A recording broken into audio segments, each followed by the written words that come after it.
Hello, my name is Biljana Vozarević, and today we are going to listen to Mohanji's podcast on the topic how to raise children in these difficult times. Actually, this is the question that a lot of parents are asking nowadays, and one asked Mohanji if he could talk on this topic with his total perspective on this topic, as he's a realized master. Then let's see how it goes. I myself am a parent, and I have got two sons. Philip, who is almost 23, let's say next month is turning 23 years old, and Vukashin, who is 17 years old. So all throughout these years, there were a lot of pleasures and pains, also struggles and awards of being a parent and nurturing two new human beings who got their birth through me.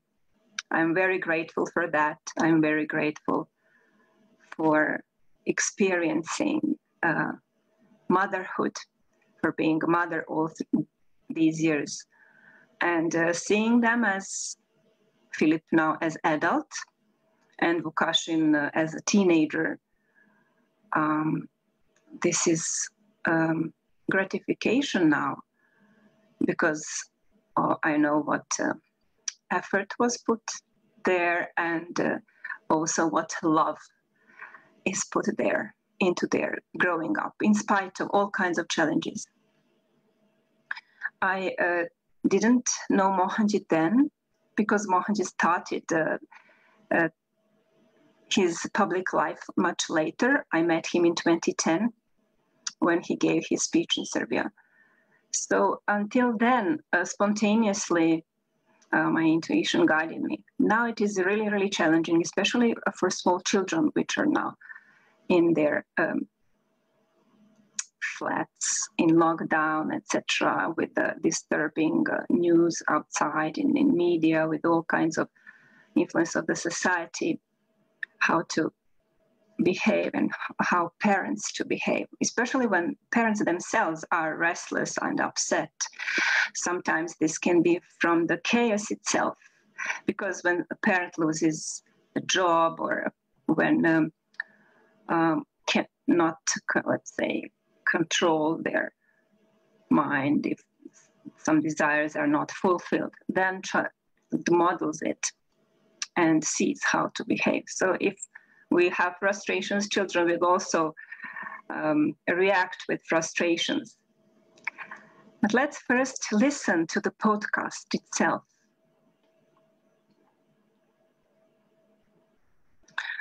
Okay, this is the introduction. Before that, some setting of the energy here.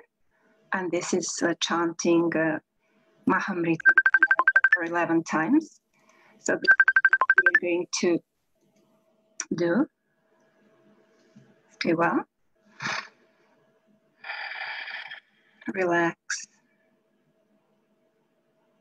Keep your spine erect and chant more from the belly and more from the inside. Let's say 80% from the inside, 20% aloud. As if your whole body is a musical instrument.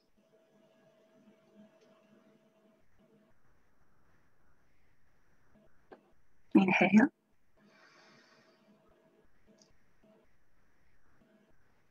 Exhale. Bring your attention within. Feel gratitude in your heart.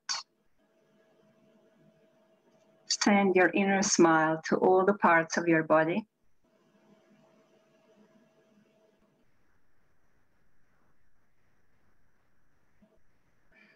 Inhale and start. Om Triambakam Yajamahe Sugandhim Pushtivardhanam Urvarukamiva bandhanat mrityurmukshiyamamritat. Om Triambakam yajamahe sugandhim pushtivardhanam Urvarukamiva bandhanat mrityurmukshiyamamritat. Om Triambakam yajamahe sugandhim pushtivardhanam Urvarukamiva bandhanat mrityurmukshiyamamritat. Om Triambakam yajamahe sugandhim pushtivardhanam Urvarukamiva bandhanat mrityurmukshiyamamritat. Om Triambakam yajamahe sugandhim pushtivardhanam Urvarukamiva bandhanat mrityurmukshiyamamritat. Om Triambakam yajamahe sugandhim pushtivardhanam Urvarukamiva bandhanat mrityurmukshiyamamritat. Om Triambakam yajamahe sugandhim pushtivardhanam Urvarukamiva bandhanat mrityurmukshiyamamritat. Om Triambakam yajamahe sugandhim pushtivardhanam Urvarukamiva bandhanat mrityurmukshiyamamritat. Om Triambakam yajamahe sugandhim pushtivardhanam Urvarukamiva bandhanat mrityurmukshiyamamritat. Om Triambakam yajamahe sugandhim pushtivardhanam Urvarukamiva bandhanat mrityurmukshiyamamritat. Om Triambakam yajamahe sugandhim pushtivardhanam Urvarukamiva bandhanat mrityurmukshiyamamritat.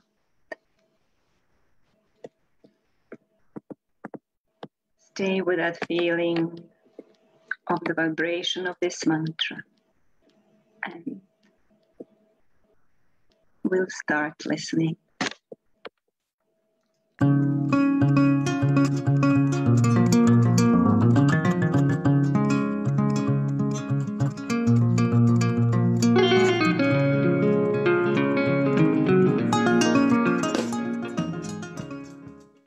Welcome to Mohanji Speaks. These are answers to questions from listeners. Thank you for sending them. Keep sending them. I will try to answer them as best as I can. This question is about parenting small children, especially in the current times. The question really centers around how do we keep spirits alive and help them realize the beauty and goodness in the world, despite having to constantly remind them not to hug others, not to touch articles outside, not to meet friends. And for this person, it's breaking their heart to see the child indoors and alone at home. The question is about how to bring the children up the way you expect them to be. First and foremost, every child born in the world is the responsibility of the society, not only the parents. First of all, try to get your ownership away from children. When you do not have ownership, then you have better connection. When you have ownership, you have flavored connection. You own the person. This is my child. I want this child to be like this, etc. You have to gently bring them to this awareness of how they should be in the world. And you have to lead by example. You cannot avoid the pressure or the presence of the society from the lives of your children. Not even you. That presence and pressure will affect everybody, good way or bad way.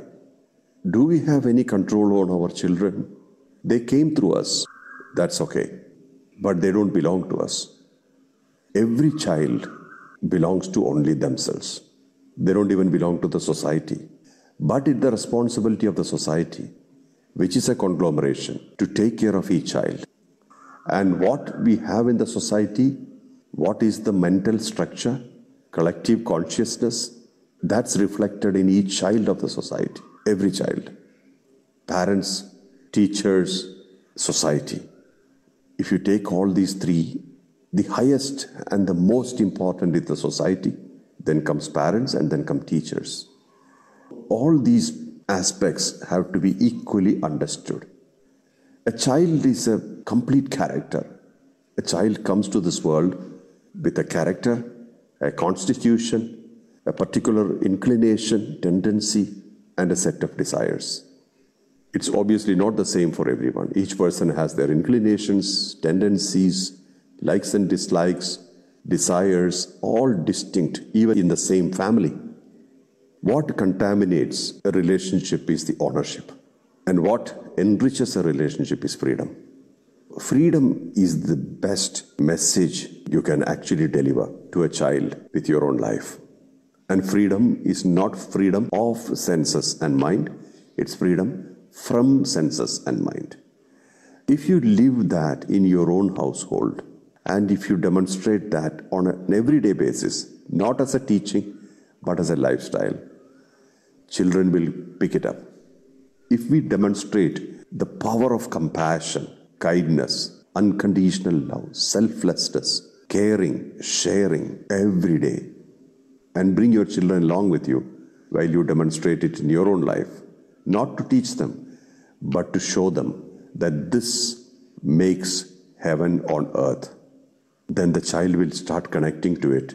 At some point in time, even if they get influenced by the bad effects of the society for some time, they will have this in the back of their mind that there is a possibility of heaven on earth. This is within us. We have that power. We have that means and stability to bring forth. So this is the thing. When we talk to a child, don't try to give them lessons. Instead, try to give them awareness. The best way to give awareness is through the life stories of great masters. When I say masters, do not think they are saints or spiritual people. Masters means somebody who has exercised their purpose against all odds and found success.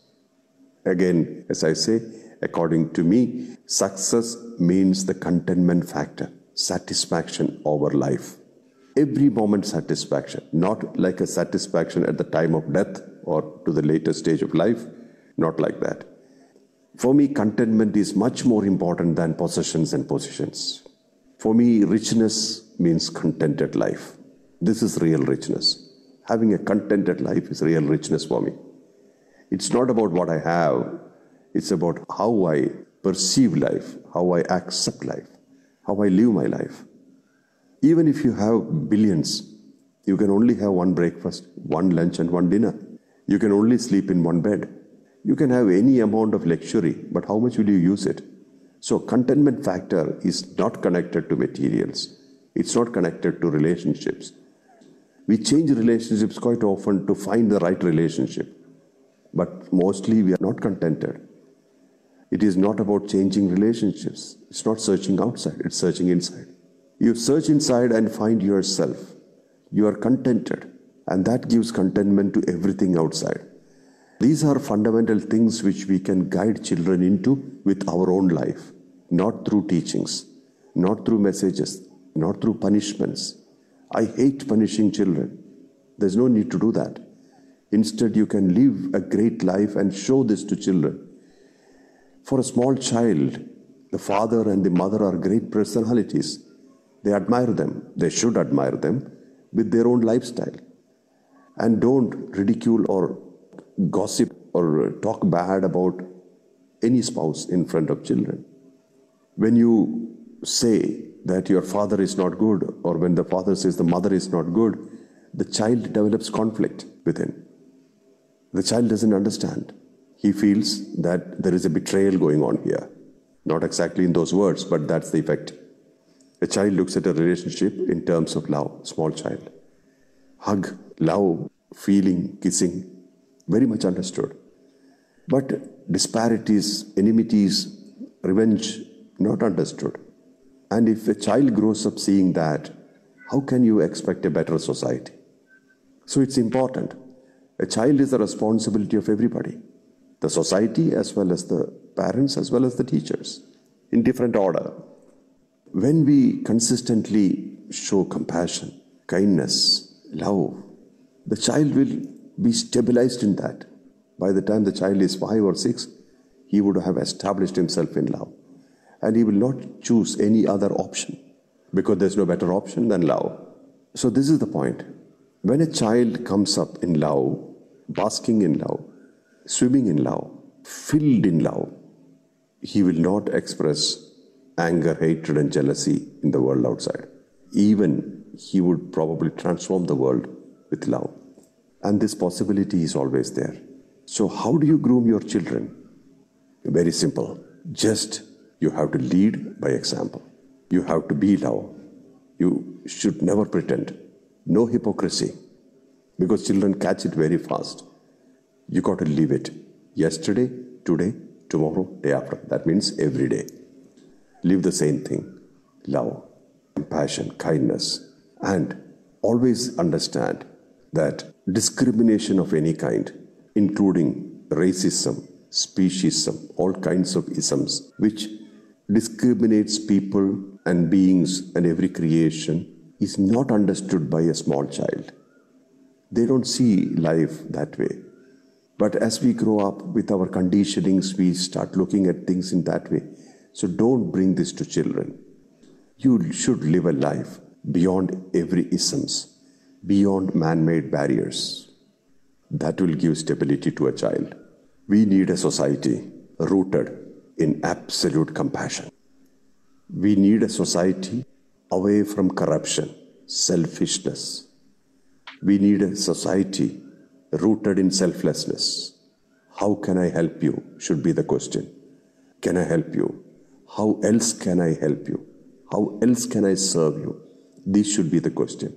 And let the child see you performing this all the time. And the child will transform itself into powerful personalities filled with compassion and kindness and love. This is the best thing you can give to the world. A great child, great son or daughter, rooted in compassion, kindness and love, with the ability to transform the society with it. There's nothing more powerful than love.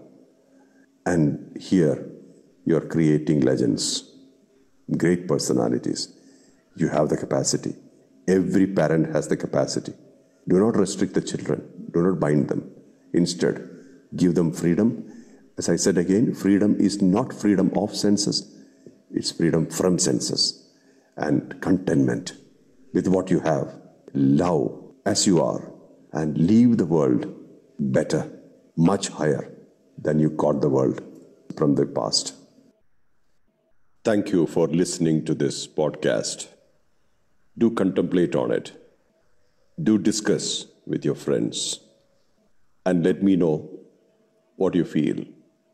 If you have further questions, do send them to me. Thank you. This is Mohanji for you.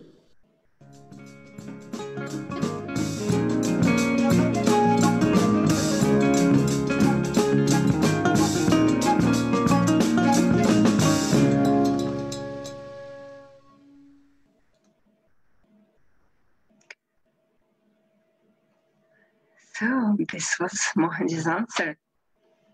Have you listened to it before?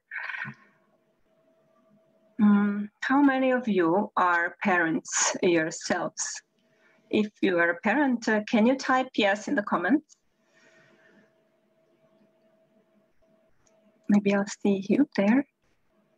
And regardless of that, whether you're a parent now or you plan to be a parent, it will be useful for you. As Mohanji said, it is really important in the forming years, so the first several years of a child's life, to really, really be a role model for it, because it will imitate more than listen to the lessons, more than listen to the teaching, etc. So theory doesn't work here, but practice, like if you tell a child, let's say when it is older, not to smoke, and you yourself are smoking, this is not going to work. Okay, I'm giving us some cliche example, but let's go back here. So how to be a good parent in even conditions when they seem chaotic? So how to keep the spirit alive and realize, help the child realize, the beauty and goodness. First of all, Mohanji suggested that child is the responsibility of a society, not only parents. So this is such a relief, really, really a big relief, because then we know that we are not responsible for that which we cannot control, right? If we want to protect our child from stress, from problems, from pressure from the society, if we want to protect our child from pains and all kinds of discomfort and agonies in life, it's not going to work. Actually, a child is here to experience life as it is, and if it is brought into the society, it really, really is bound to experience everything in it. So this is one point. So better the connection with the child will be if it is based on this feeling of giving it freedom, not to bind it by our own possessiveness, like you are mine, you will behave like I say, or something like that. So it's not going to work. The more freedom we give to it, in the sense of freedom from the mind, freedom to be itself, then the connection is more loving and deeper. It is more sustainable, and the child will be open to ourselves. If we, involve ownership, then that ownership contaminates our relationship with our child. If we can bring up a child, let's say up to the age of 4 or 5, so that everybody loves it in a way that its own friends accept it, then we did a great job. But if we nurture anger, hatred, jealousy, revenge, all kinds of stress, victimhood, complaints, victimization, or accusing others, etc., the selfishness especially, then the other children will not love our child, which would be really, really a problem when it deals with other friends in all kinds of groups it comes into. So let's not make our, let's say, relationship and connection with our child conditioned by our ownership. Then leading by example. Then we as parents need to be role models. Are you happy with the role model you represent to your child? If yes, type yes in the comments. Or would you like to be another role model for your child? Or can you provide some external role models for your child? Let's say, Mohanji mentioned reading or listening to the stories of masters. With the word master, he doesn't mean saints only or spiritual people, but people in various levels of the society who really, really live for the purpose and succeed regardless of, succeed in the sense of maintain their contentment and satisfaction, inner satisfaction, regardless of all the obstacles. So they keep fighting, they keep striving, they keep being determined, passionate, loving. They keep this feeling of embracing themselves, accepting themselves, and then others, in spite of all kinds of circumstances and crises. This was it as well. So the children are not our possession, and that's why I wanted to illustrate this even with the one beautiful poem by Khalil Gibran. You have probably or maybe read it earlier, but this illustrates exactly what Mohanji says with no ownership. Be a role model, be a model for your child, lead it by example. But listen to this poetic way. Your children are not your children. They are the sons and daughters of life longing for itself. They come through you, but not from you. And though they are with you, yet they belong not to you. You may give them your love, but not your thoughts, for they have their own thoughts. You may house their bodies, but not their souls. For their souls dwell in the house of tomorrow, which you cannot visit, not even in your dreams. You may strive to be like them, but seek not to make them like you. For life goes not backward, nor tarries with yesterday. You are the bows from which your children are, as living arrows, are sent forth. The archer sees the mark upon the path of the infinite, and he bends you with his might, that his arrows may go swift and far. Let your bending in the archer's hand be for gladness, for even as he loves the arrow that flies, so he loves also the bow that is stable. So like your children, arrows, and you are like these bows that are stable. But you're definitely not an archer, right? So let's keep our children free. They are inevitably going to be influenced by factors around. They are influenced by mindset of people around, mindset of the society, mental setup, we say, of the society, collective consciousness. They're going to be influenced by their parents then. So first by collective consciousness, then parents, and on the third place would be teachers.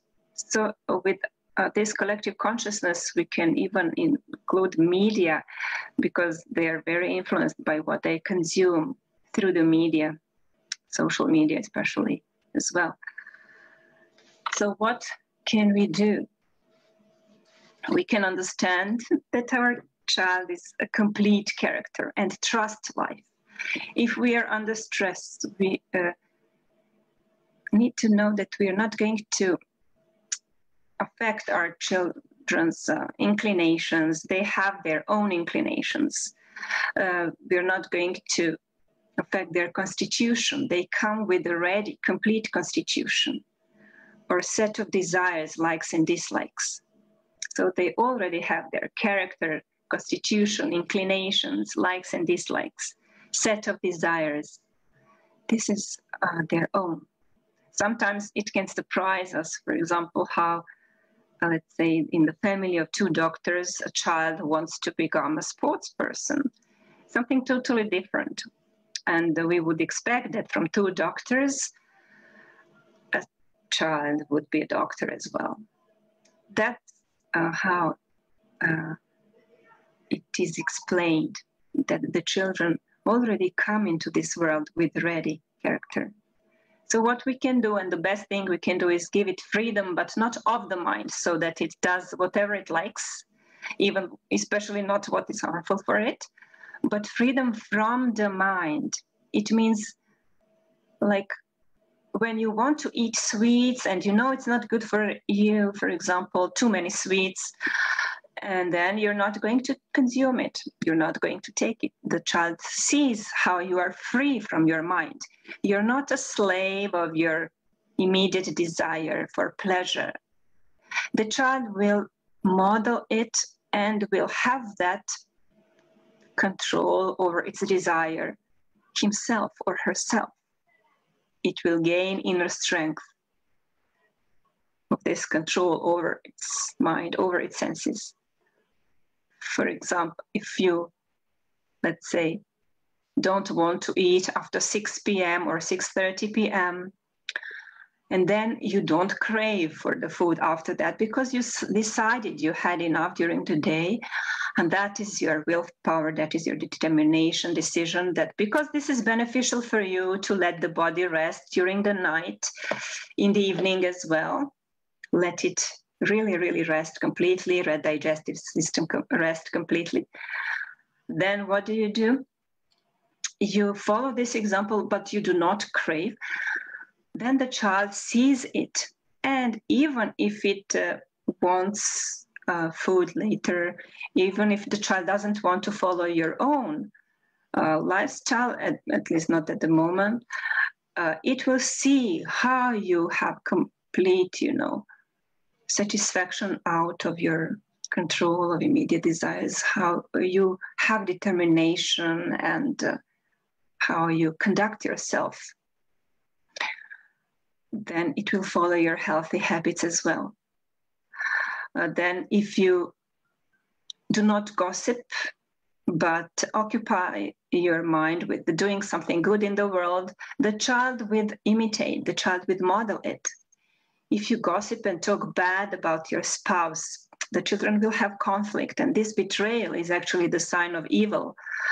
There were all kinds of, there were experiments, and there was research. What is the worst evil that can happen to someone? And I can't remember exactly who did this research. And maybe even it is also mentioned in Dante's, in Dante's book. So what is the worst hell that can happen? This is betrayal. So when we talk bad about one spouse, this is the one parent that a child has, it experiences that as a way of betrayal. So it really hurts, because this is a sign of, let's say, lack of love. It understands it as a lack of love for one parent, and it really, really leaves wounds inside. It can make it less stable. So let's not gossip around and find faults with the people around us, whether it's our spouse or neighbor or president or country or whoever it is, situation, all kinds of measures in the society. Let's focus our attention on the good that can be done by ourselves. What can I do for the world? What can I do for myself? Let's trust life, because if God created us, the God will provide food for us. The God will provide what we need for our survival. If we lost our job and fear how we are going to sustain ourselves or our family, let's trust life. The God will provide this. Let's be proactive. Let's willingly go out of the comfort zones. Let's really, really find these solutions which are available, but are not the same as they used to be. We need to innovate, to think how else we can find solutions for this in this case for our survival. So if it is some other chaos that can happen in our life, let's think with a stable mind as well. Don't be the slave of our fears, the slave of our emotions. Yeah. Let's practice love, kindness, compassion, selflessness, sharing and caring, and fill our hearts and a daily life with that. If we focus on that, and child will follow, it will be stable, because whatever happens, it will have that feeling, it will have the idea what else is possible, what is there that can be better, how life can actually be. So it will have this torch of, let's say, path through the tunnel, which will guide it. It will know how to strive for the higher, for the better. It will feel that in the early childhood, and that it will be guided by that later in life. So then it will see how really heaven on earth is possible. So heaven and hell are not something in the fairy tales or in the books or something in the stories or something outside of us. This is actually in our own system, how we perceive life, how we respond to it. If we nurture every moment satisfaction, independent of our possessions, positions, relationships, if we remember that the source of our contentment can really be within, and nurture that sense of contentment within, we're going to create stable society. We're going to create a radiant, strong, powerful generation. Society which will have collective consciousness based in love, kindness, compassion, selflessness, sharing and caring, which will operate from the source of inspiration and motivation, creating good for others, creating good for themselves. And it will reflect in the whole world as a better world, as less suffering, as better awareness overall. That will be all for me now. If you would like to ask any questions, any more questions, please write it in the comments or write to me on my email at acharyabilyana@mohanji.org. I wish you a great day. Think on this, listen to other Mohanji's podcasts on other topics, and let you and others transform through that.